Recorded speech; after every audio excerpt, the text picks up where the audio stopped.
Good evening, you're watching The Buck Stops Here and I'm Khadat. On the program today, the big story, of course, is the story of the terrorist who has been taken alive. Something that security forces always want to do because it helps them build evidence. In this case, it's quite literally the title of a movie, and the title of the movie would go something like this. My name is Naved and I am a terrorist from Pakistan.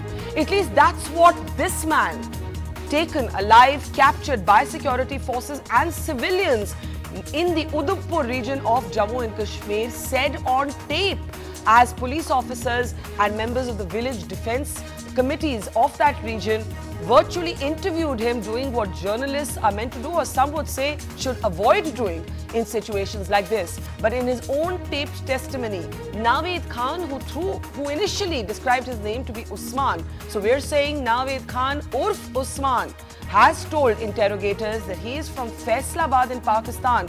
One of his brothers is in fact a teacher in a college there. Another of his brothers is in the hosiery business.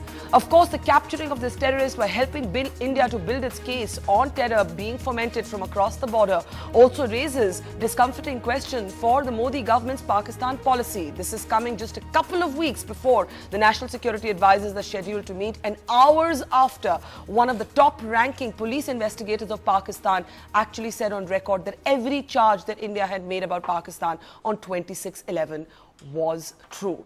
First, let's bring you the sense of deja vu that we felt today. Who did this man remind you of? And not just because he's a terrorist, but because there was something about being mass-produced almost in a factory of terrorism.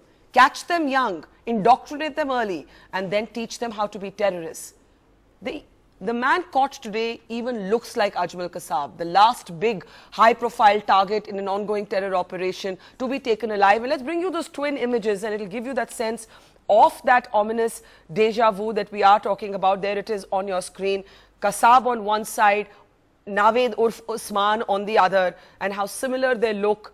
Young, indoctrinated, sent to kill, ready to die themselves. And in fact, that was one of the statements that Naved Urf Usman said when he was being recorded on tape, that he had been sent to kill. And when he was asked, is it fun? He just remained silent. These are excerpts from that taped testimony.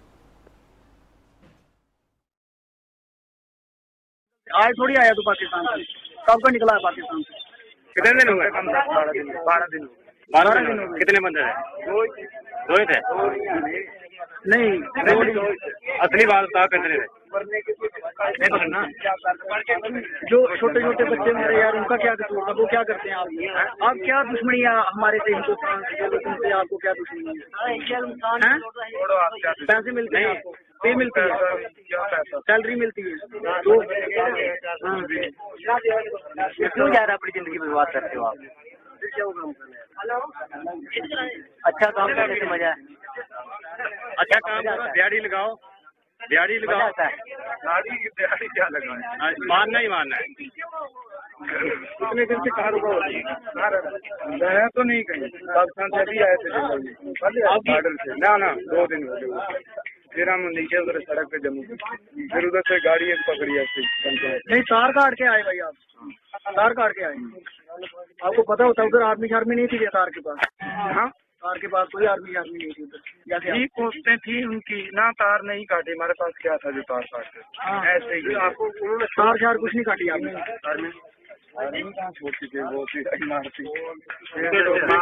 नहीं, आपका भैया आगे का plan क्या था? क्या करना था आपने? आगे का क्या प्लान था आपने? कहाँ हमला करना? 15 अगस्त के ऊपर अभी पकड़ा गया हूँ, आगे क्या करना? देखो अभी नहीं हो गया आप। And perhaps what was most chilling, I mean, there's something so weird and spooky and almost unreal about that conversation on tape, except that it's all real. And if we can just bring up those images again of Naved, he's smiling. He's actually smiling. He's sort of leaning back. He's smiling. You can see that in that footage there. You know, he's almost casual. He doesn't seem to have any fear at all. Now, Nazir Masoodi is in Udhampur, my colleague from Jammu and Kashmir. Nazir, for security forces used to dealing with Fidain squads that come both to kill and be killed. It is still a rare occurrence to take a terrorist alive in an encounter like this. What do we know about where Naved Urf Usman is right now? We know he's been shifted to Jammu. We know that the NIA may now be taking over the investigation of this case.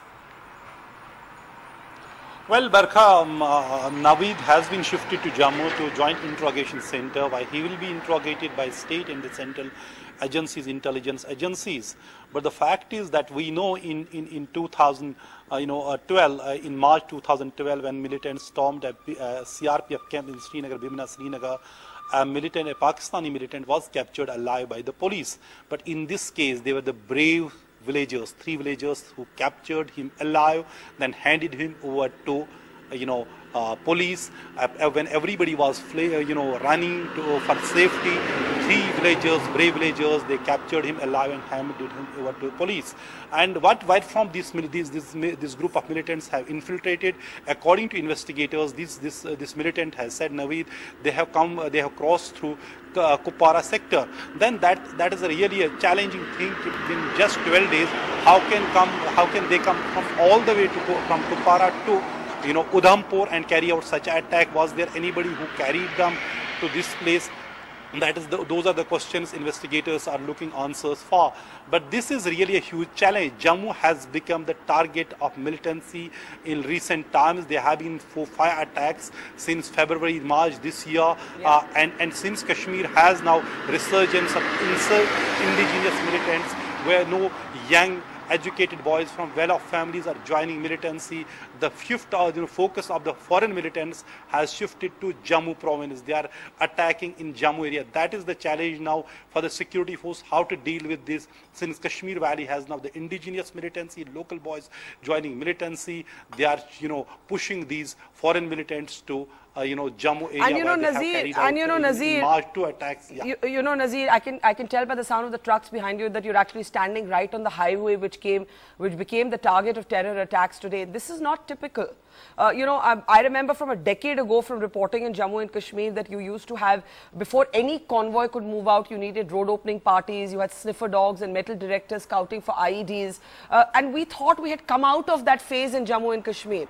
Are we now back in a phase where even the movement of a convoy is vulnerable? Well, as far as the movement of convoy is, concerned, that all that, security drill is concerned, that is being carried out. We have those sniffer dogs, road opening parties, deployment of force all along the highway. That is why this militant was killed. There was the road opening, this security along the highway. That's always there on Srinagar-Jammu National Highway. But if I remember correctly, it was the first major attack, such a major attack along this highway in this stretch in the last 15 years. Last time there was attack on an army convoy in a place which is just 20-30 kilometers from here.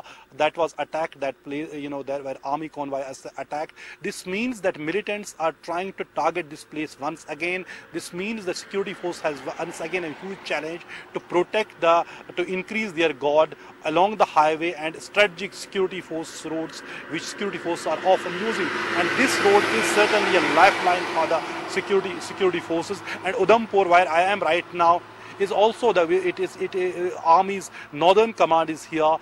Army headquarters here. So clearly a militant reaching here, and if we believe that he has come from all the way from Kupwara and reached here, that is much more challenge for the security force. How come he reached here? Who are the people behind this? What we know from our sources that this was a group of 4 militants, or where are other 2 militants? Where are they also in the same area, or they are in Kashmir Valley? These are the questions investigators are looking at. That's really interesting. That's really interesting. You're actually suggesting that this infiltration route need not have been in the Jammu sector, and it could actually have been from the Kashmir Valley, and there could be other terrorists who came in with with Naved Khan, who may in fact be missing. Nazir, that is in fact a new element in our conversation today. Thank you so much. Nazir Masoodi there reporting from Udhampur, saying it's not clear what the infiltration route was. Was it the Jammu border? Was it the border in the Jammu sector? Or was it in fact Kupwara in the Kashmir Valley? And were there other terrorists who may have got separated from this group? Thanks very much, Nazir. In the meantime, before we start our discussion on the buck stops here today, 2 soldiers of the BSF martyred today. Constable Rocky from Haryana, Yamuna Nagar, and Constable Shubhendu Roy from West Bengal. As we discuss Naved Khan and remember his name because he's the terrorist, let's also remember the names of the 2 soldiers, the BSF soldiers who were killed when that terror attack took place on that convoy. Right, now to our debate on the buck stops here. What sort of questions does this development leave for the Modi government? Does it need to review its decision for Sartaj Aziz and Ajit Doval to meet towards the end of this month?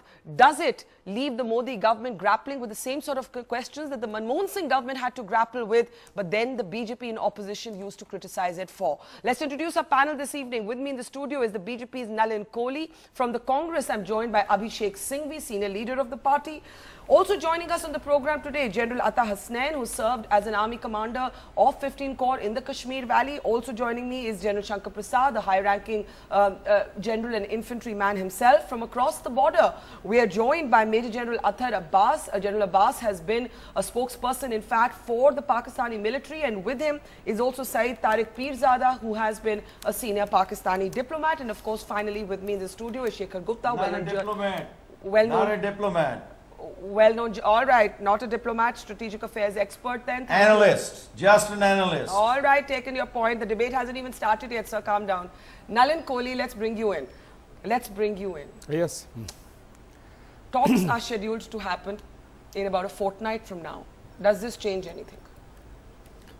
Well, in reality, I think one important thing is that we'll get another dose of, on television in a few minutes, of Pakistan's tremendous duplicity, because they will start raising questions, starting from the name. I've just encountered Mr.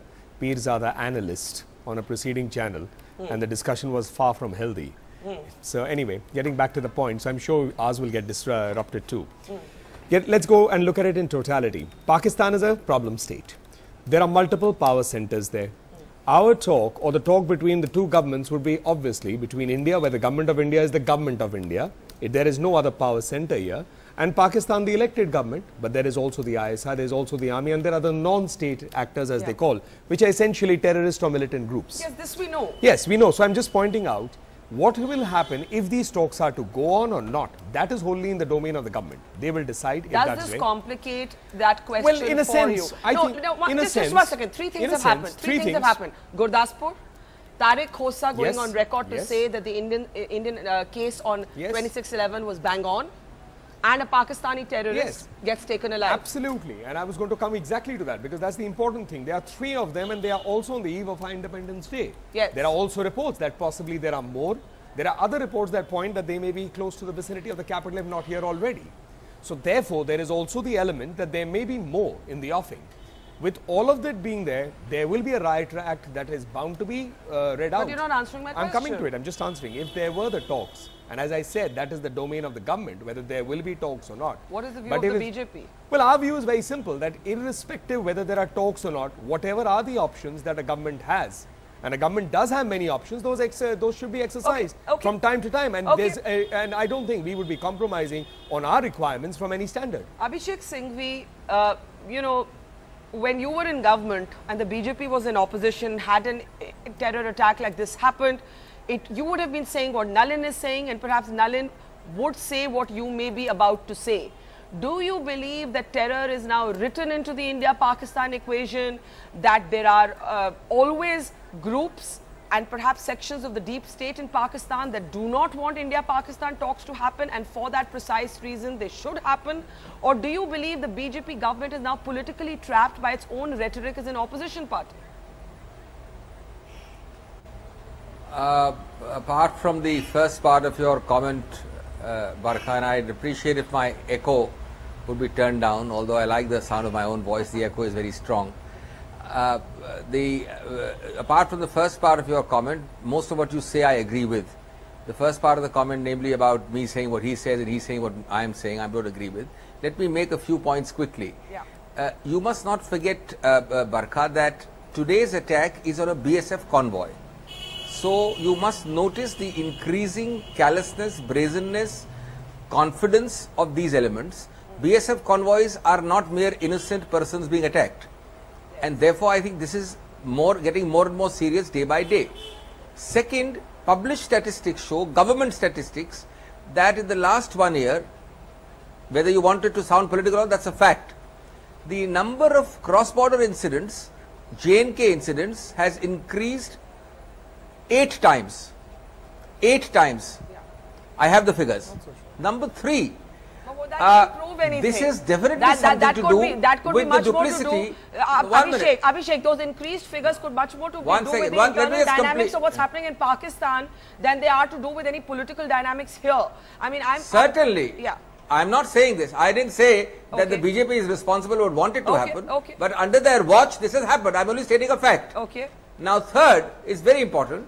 Perhaps it has something to do, and I hope to God it has very minimal to do, with the fact that there is a very great amount of duplicity in their coalition. Mr. Mufti is known for a certain soft approach. That may well have something to do with this. Other coalition partners in other states have eulogized Sikh terrorists. And that may have something to do with things as well. Okay. Fourthly, and this is very important, by the BJP's own standards, and that's not my standards, not the Congress standard, I don't think it's correct at all, but by the BJP's own standards, the talk should be in complete freeze, because there was 8 months of freeze because the Hurriyat met the High Commission before the talks. Yeah. Now, on that standard of provocation, the provocation standards you've seen now, today, the provocation in Gurdaspur is 10 times more. I think that's a fair question. I'm not necessarily saying it's right.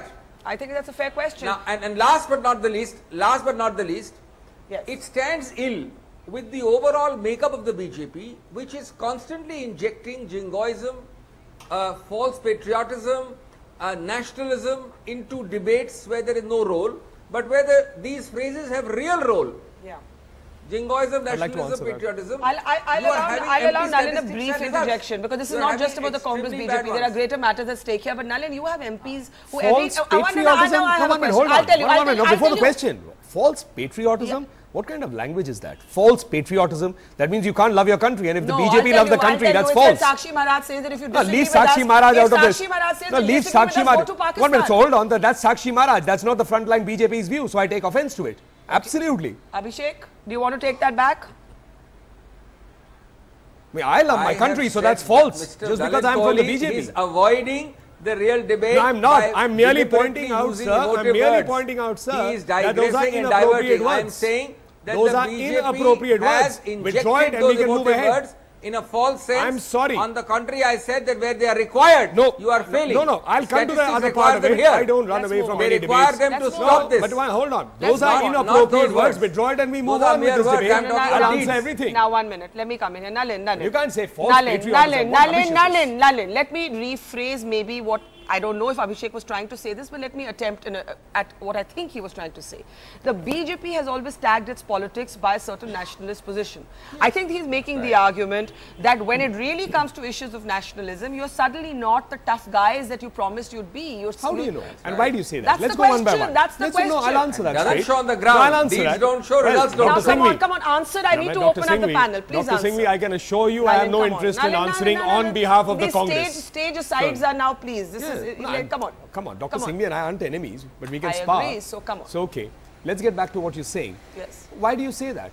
And I'll say it bluntly. When there was a requirement of taking on those who took on our soldiers in the northeast, we went ahead and did what we have to. Now, there may be another argument, why was it in the public domain and why should it, or it should not have been in the public domain. Yeah. So, I said right at the beginning, I chose my words carefully. I said talks or no talks, that is in the domain of the government. The government may call them off, may not call them off. Let the government take a view. But with regard to the options that India does have, and there are multiple options that our forces might have, that they may be also undertaking, a lot of things happen. Why should we underestimate those things? Okay, General Shankar. And why should we enunciate it can we please now park the Congress-BJP disagreement and hear from the others? General Shankar Prasad, let me bring you in. there have been suggestions from military officers, Indian military officers this evening, that we are not saying halt diplomacy. We are saying you don't have to engage at the level of the national security advisors at this point. A counter argument might be that our problems are all related to security and terrorism, so it's good if the two men meet. What do you think? Yes, I think the two men should meet, and if the NSA of Pakistan does come to India on the dates that are talked about, 23rd and 24th of August, we must produce this man whom we have captured alive today in front of him and ask him, please find out directly who is he and where has he come from. That should really shake him. You're saying, yes. Bring Naved in front of Sartaj Aziz. And show him and let him ask him himself, bhai tum kahan se aaye ho? Kaun ho? Kahan se bheja? Kisne bheja? And all those questions.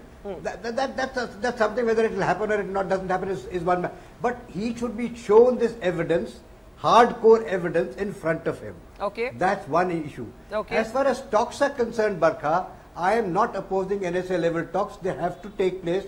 Whether Pakistan responds to these talks or not, at this juncture, I am a bit doubtful. Anyway, let's assume the talks take place. My point is this, that successively, both the political parties who have just been fighting in your channel have been talking about each other's action. Yesterday, the NSA of the current government has said publicly that we have been pinching below our weight. Punching below our weight. When are we going to start punching? When are we going to punch on our weight? That is the point that he made. Now, I would like to see the present government following what the NSA has said yesterday and begin to punch at our weight. But what does that involve? Now, how he does it? The point is, we're not going to, military strategy can't be defined in the studios of television, and we should not give ourselves that importance that we can. But there must be many means. But Barkha, there are many means which the NSA must have discussed with his foreign ministry, with his defense ministry, with his home ministry, with his economic ministries, and whatever else is in his command. It is the NSA, the Cabinet Committee on Security should evolve a strategy based on what the NSA said yesterday. Now it's interesting and I suppose Yeah. Something like this is happening. Okay. Now, it's interesting to me, you say, let the talks happen, produce this captured terrorist before Pakistan's National Security Advisor, and let him then explain the context of how this man from Faisalabad was trained to come and unleash terror in India. May I get in a view from Pakistan, and then I'll go to General Hasnain and Shekhar.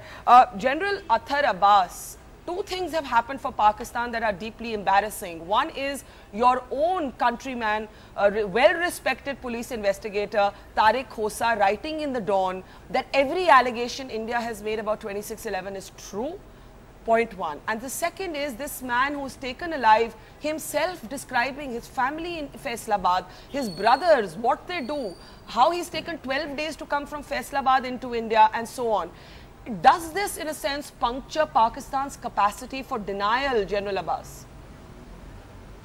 First, about Tariq Khosa's article. Yes. He has given nothing new in the article. These are all the facts which have been shared by investigation officers of India. It was brought up to in front of them. It was shared, and thereon the investigation proceeded. So there is nothing new in that. This has happened. So the there are people who are in custody. So the Lashkar link with Hafiz Saeed roaming free has never been officially acknowledged in Pakistan. Officially. Look, this has to be established by the court, whether the link was there or not. You can't give a fact and consider it as an evidence that will be given a verdict by the court. So we can't give a verdict on whether Hafiz Saeed was involved in this directly or indirectly. Yeah. But yes, there are people who are under custody, there are people who are absconding, and there is one person who, after 5 years of remaining in the jail, has been given the bail. So he is out on a bail, but the case is yet to be closed. The case is on. For how long Yaqub Memon kept languishing in the jail?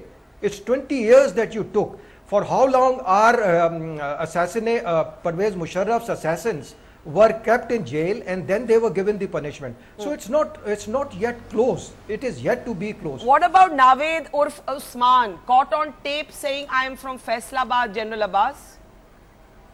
Yes, he is said that, but it's amazing to see Indian media. The verdict has been given that Pakistan is involved. Pakistan Army has given GPS. The ICI has given the ammunition and arms. खुद बोल रहे हैं, ये हमने नहीं उनको पूछा, ये खुद बोल रहे हैं। वो खुद बोल रहे हैं कि पाकिस्तान आर्मी ने उन्हें भेजा है, आईएसआई ने भेजा है। नहीं, वो खुद ये कहा है उन्होंने। वो खुद बोल रहे हैं। उन्होंने कहा है कि कश्मीरी का रिवेंज लेने आया हूं। सर फैसलाबाद से आए हैं। Sir, you know I've been covering India-Pakistan for many years. You know as well as I do, no one can come across that border without some assistance from the Pakistan army, sir. So, you know, the fact is, how do you cross the border or the LOC without assistance on the other side? Look, LOC can be crossed. It has been crossed. It's not fenced from our side. Yeah. It is fenced from your side. So please ask your security forces how he was able to cross from their. Do you accept that he's Pakistani? Do you accept that he's Pakistani? Barka. Yes, Abhishek, you wanted to come in. That's what he says. He's Pakistani. As I said, that Pakistan at present is fighting a war against non-states. All the jihadis organization as well. It was a crackdown which resulted into so many splinters. Okay, I want to get there are splinters all over Azad Kashmir and other adjacent areas. He could be part of any splinter group. Abhishek, brief interjection. Splinter group, Lashkar is what Indian intelligence says. Okay, Abhishek, yes. Abhishek, yes. Perhaps our friend from Pakistan is oversimplifying grossly. He should read Khosa's article, reproduced in many papers today, including the Indian Express. Yeah. Khosa makes the very factual point that the nature of the dinghy, the engine, the way the trawler was brought back to Pakistan was all officially done, kept hidden. Then the equipment found on Kasab, the markings. So therefore, unless these are, and the training camp near that place in Thatta in Sindh.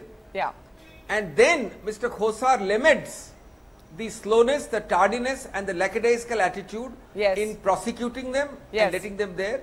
And thirdly, in most cases, they are not even in jail. There may be a few cases of jail. In most cases, these people are roaming around free. So there are three fundamental points which he is glossing over. He is not even reporting the article of Dawn accurately. It's all factual. There is no doubt that there is duplicity of an extreme kind, because this is state actors, at least supported very strongly by state actors. Okay, Nalin, one sentence, then General Hussain even the glove, taking it right from there up to the gloves found in the Gurdaspur attack, with made in Pakistan clearly there on those gloves. So I think this is just, you know, washing away their hands, but we are used to this language, it doesn't matter.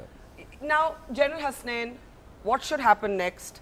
There are, you know, there are questions. Attar Abbas is saying that if he got across, ask your guys how he got across.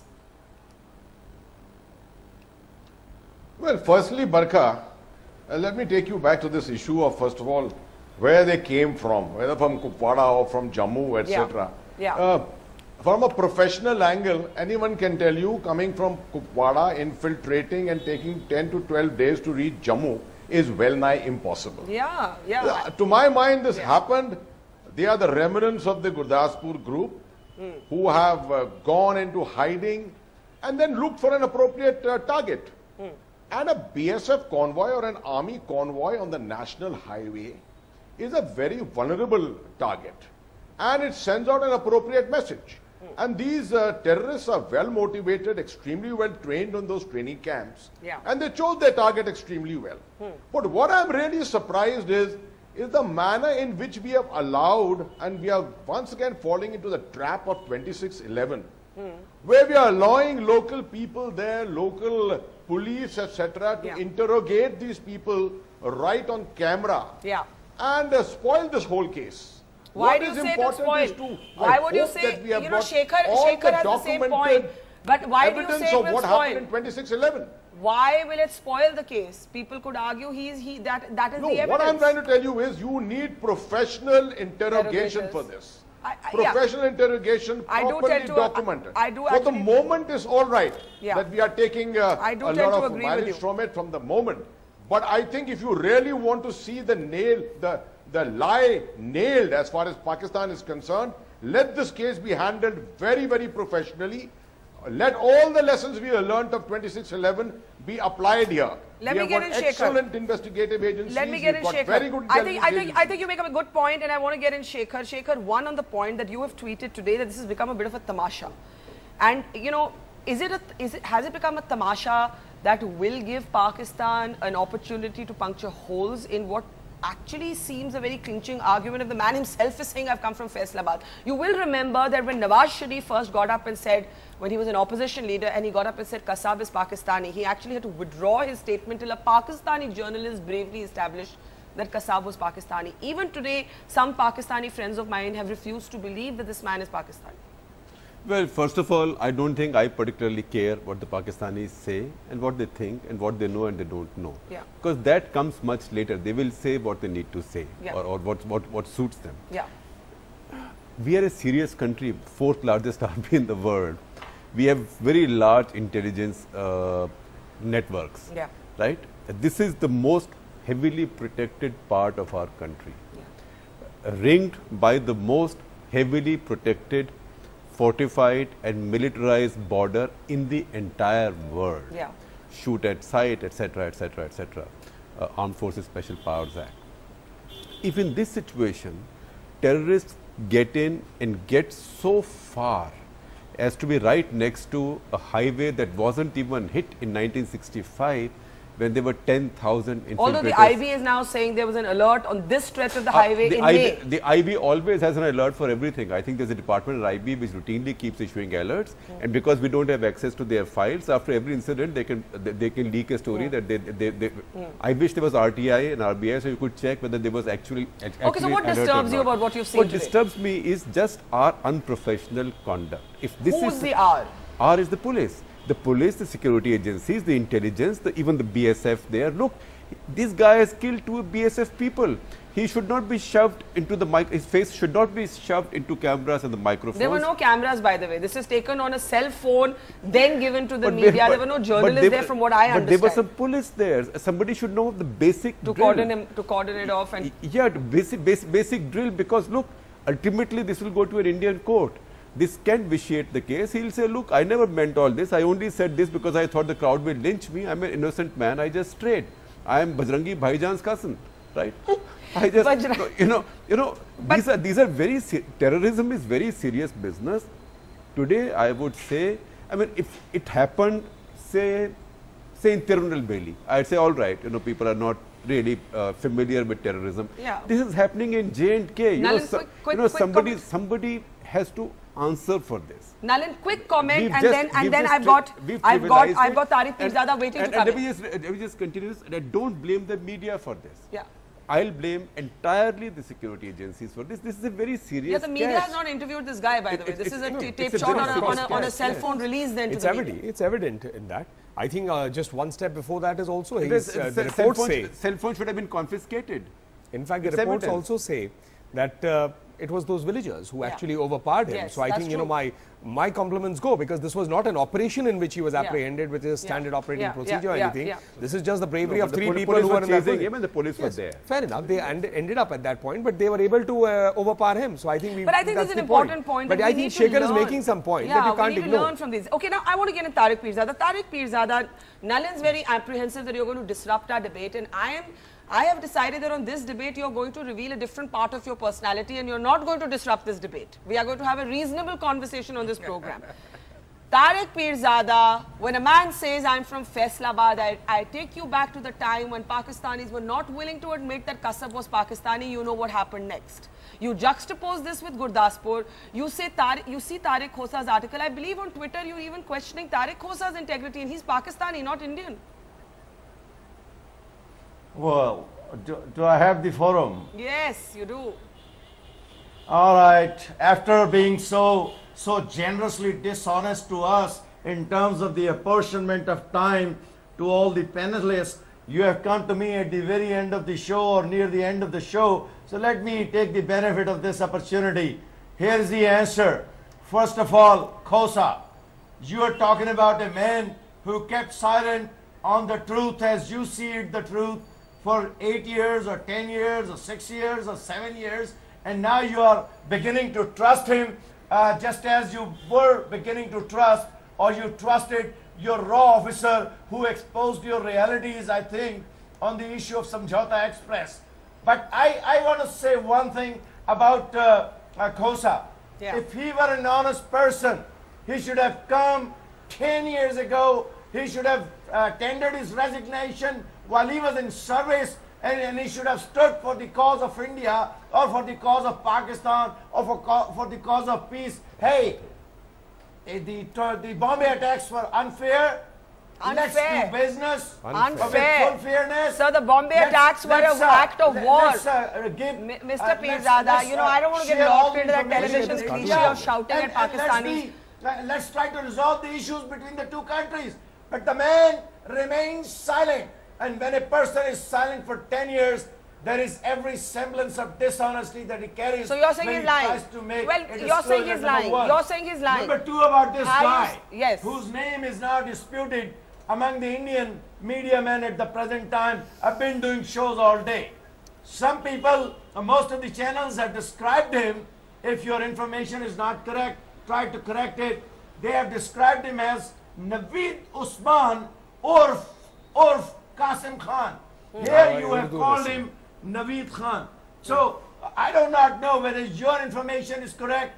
All the information of the How does that matter? The point is, when a thief is caught or a terrorist is caught, maybe he gives his alias. Perfect name used by the Pathan. What is your point? Who, according to you, his last name has been mentioned as an Urf. You know, I can't shout as loud as you.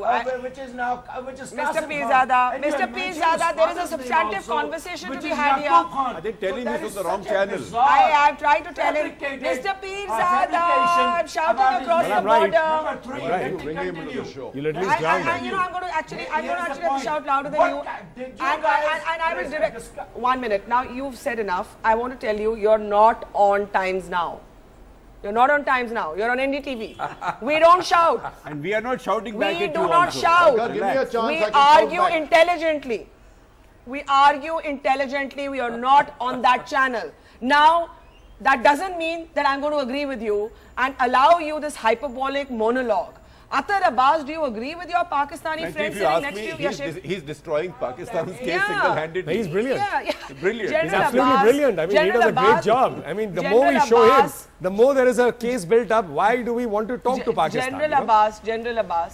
General Abbas, in this circumstance, what will the talks between the two NSAs mean? Be caught by some civilian villagers. Mr. Pirzada, my question is to Atar Abbas now. Now my question is to Atar Abbas. Okay, I'll come back to Pakistan when I can ask somebody else a question. Okay, let's take this to General Shankar Prasad. General Shankar Prasad, the point is, it's not just what happened in Jammu and Kashmir today has become a spectacle. A conversation about India and Pakistan has become a spectacle. We are not able to talk. How are Sartaj Aziz and Ajit Doval going to talk? I don't know. Mr. Pirzada just refuses to talk and talks only on a channel which is so popular, but I can't understand what's going to happen. Look, let's get a bit serious. The serious matter is that is there a need to have talks between the two NSAs in August itself? My answer is yes. We should have talks and tell him what's going on. If you recall, soon after the UFA, we also spoke about the DG of the BSF and the DG of the Rangers of Pakistan must talk, followed by the DGMOs of India and Pakistan, to bring a structured agenda, to bring it onto the table and say, where do we need to sit down and discuss and resolve matters. Unless we do that, the things are not going to improve, although even then they may not improve. While the External Affairs Ministry and diplomacy must continue, there is need for having a response by the Ministry of Defence. Yes. And so the Cabinet Committee of Security must integrate all its resources, which are controlled by the Home Ministry, Defence Ministry, Foreign Ministry, NSA and the rest of them, and come out with a method of dealing with it. Just to say we will not have talks, well, that's one way of looking, but I suggest talk can go on. On the other hand, response must be immediate. Soon after Gurdaspur, Barkha, we heard the Home Minister saying, "Ab karenge to batayenge." No, I think that's it. Yeah. Ab parson phir karenge to phir batayenge. Nalin, that's a fair point. But Barkha, I want to make a very important point. Barkha, I want to make a very important point. Just give me 1 more second. Okay. See, this particular man talks and all is all political matters and bigger issues. I don't care for them very much. What I'm worried about Barkha today is this, that this man must be professionally, urgently interrogated to find out what else is in the kitty of Pakistan ISI terrorism, to do something before 15th of August. But we why must, will through he tell this you man, that? interrogation, find out Well, we have to interrogate professionally. Shekhar, we've got excellent interrogators. I think that we must find out where the sleeping cells are, where are other people, where are caches, where are logistic bases, where are some more sets of people sitting down of your argument, I want to take to Nalin and Shekhar. One minute, Janesh Prasad, 1 minute. Nalin, you know, there's a chaos in the articulation of the Pakistan policy of the government. When Gurdaspur is still going on, Rajnath Singh is talking about a befitting reply. When Gurdaspur is over, the press release from the government is much more muted, it's much more mild, it doesn't in fact mention the Pakistan government. You realize suddenly you need to backpedal from this, you have talks coming, you've attached prestige to it. I don't even know where the defense minister is today. Well, the defense minister is certainly in the country and he's certainly doing some work. He's not going to be sleeping somewhere, relaxing. Two people. I'm suggesting the government is talking in disparate voices. Well, let me also put it. There's another version that comes out, say, on the ceasefire violation. And that version comes when you Google and you start reading what the Pakistani press is writing about it.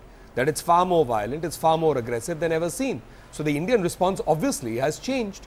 So therefore, there are two versions to it. We are entitled to look at it from our perspective in terms of what's printed here. But sometimes you get the story when you go beyond your own print zone and you start checking across the border. Shekhar, the government response thus far and what should happen next? I think the government needs to be given, and I've said this many times on this, in this context, government needs to issue all its key people, including Nalin, 3x5 cards. You know, when START talks were going on in Geneva, cameras always came in the evening, so Americans decided that we have to make sure everybody says the same thing. So they anticipated questions for every day, wrote answers for them, short answers for them on 3x5 cards that could fit in their jacket pockets, and each one was to carry them. So government has to have a consistent response. If something is happening in Gurdaspur... But there Abhishek raises the point that if you're going to scrap talks because Kashmiri separatists met the High Commissioner... must not scrap talks. I mean, but we'll come to that. You're saying the NSA should meet? No, most certainly. And you know, if there's a question, then what will they talk about? They are grown-up people. They are not like TV panelists. They are not paid to do tutu meme on TV and grandstand. So that their neighbors and their 20 Twitter followers will say, "Sir, आज तो आपने India को मार दिया, या आज आपने पाकिस्तान को मार दिया." Parties can get trapped by their own rhetoric, and the BJP will have to walk that line. In fact, if governments are walking out of that rhetoric, it's a good thing. But what I would like to suggest is, if a terror attack is going on, and the Home Minister or the Defense Minister, depending on whose forces are involved, is in some place else, there is no need to issue a statement. You should have query. You should say the forces are dealing with the situation as they deem fit. We'll speak about it at an appropriate time. I think that's a fair point, and I think today, but it often doesn't happen. But look, today, in fact, in Gurdaspur, Punjab police was under attack. It was state, if at all, state government's responsibility immediately. Today, BSF was under attack. Today, Home Minister should have spoken. Where is DG BSF?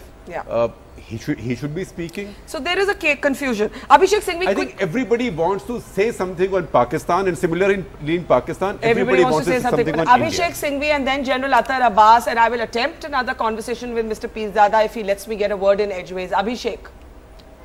I think he's still talking. Well, Barkha. Yes.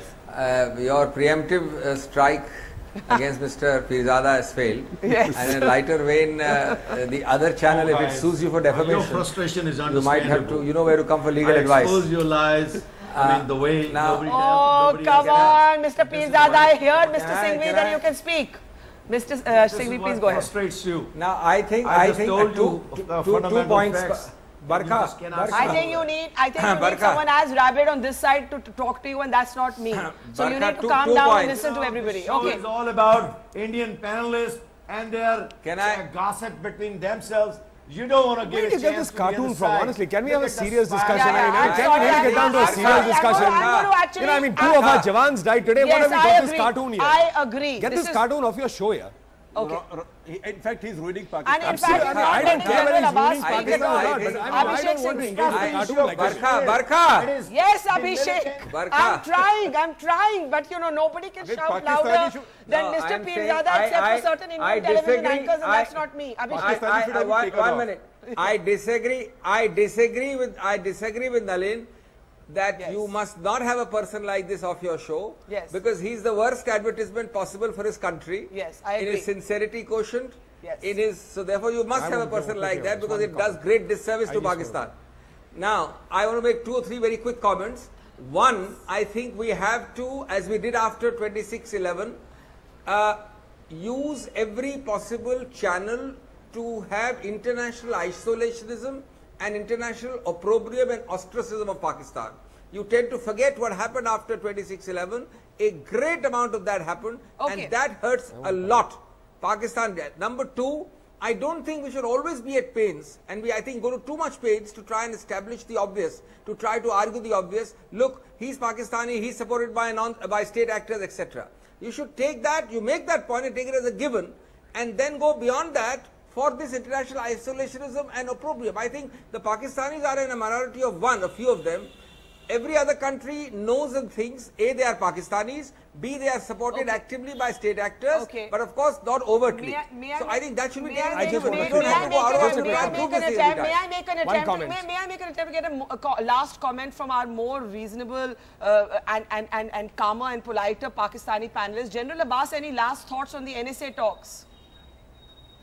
Yeah, my last point here is that at present you guys don't know what Pakistan is going through. Pakistan plate is full. We are fighting all the kind of non-terrorist organizations on a western front and internal front. It doesn't make any sense, whether military or logical sense, to open another front on the eastern side. So it doesn't appeal to logic.